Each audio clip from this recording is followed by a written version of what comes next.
March of '89 is when I did my first nightclub. So between like January and March, this kid was bugging me to do clubs. And I was like, what's that?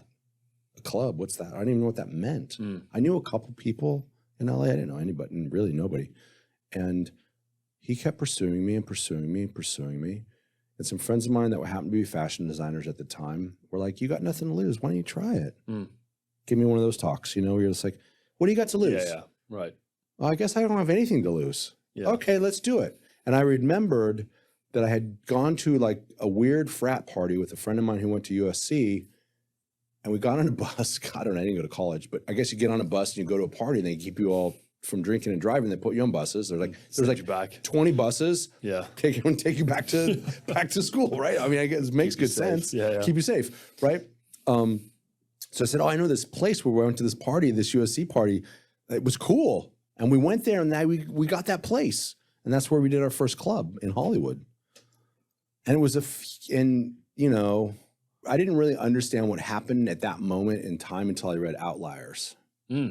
Because it was like the right place, the right set of circumstances, and the right upbringing brought me to this moment where everything was aligned perfectly for success. Yeah. Right?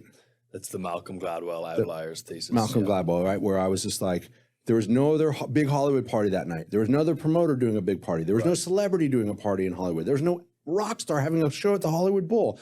All the things that could go against me didn't happen that night. And I had on a Friday night in Hollywood, there was nothing happening that Friday, and we grabbed it. What was it like that first night? You could feel the momentum. You could feel there was lines around the block. It was so crazy. The fire department came in and closed us down at like 12:30. It's a good over party. capacity. So you knew at that moment this was going to be a thing? I don't think we knew.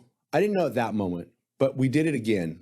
And so that party we did the first Friday of every month was what we did with that thing. And we did it for a few months. And then the owners of the restaurant came to us and said, hey, you're making us some money. And you know, like after the second one, that first one we didn't make any money. The second one we made I made $500.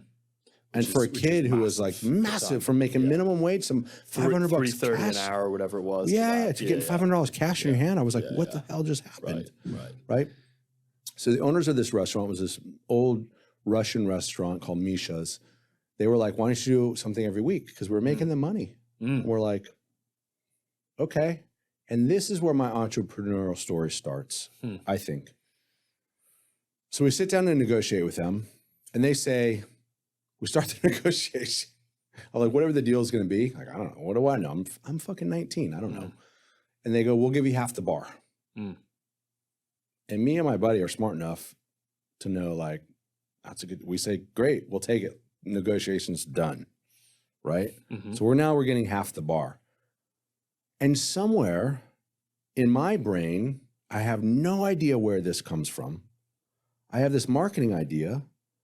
Because at that time in the world, in every city in America and the world, nightclubs you paid to go to. It was $10 to get into. It's not like today. So everyone paid $10 to go to a nightclub. So I said to my partner, I said, I have our marketing plan. Let's charge $1 and then we'll put it on the flyer and we'll promote it that way. And I was like the first promoter in Hollywood to like hand out flyers to people at clubs. Nobody was doing it when I did it. And this is like 1989, right? So we start handing out flyers to people. People look at it. It's got a DJ they know on it. And it's $1 to get in. And you're like, let's go. What do I got to lose? It's $1. Who cares? If it sucks, we'll leave. It didn't suck. It became the it club of the summer. It was like a blockbuster. Somehow in the program, I became friends with Drew Barrymore, and we ran around town together. So I started meeting people through her. She was my cashier. We had, out of nowhere, like Tone Loc and Young MC are freestyling with the DJ in the main room through headphones.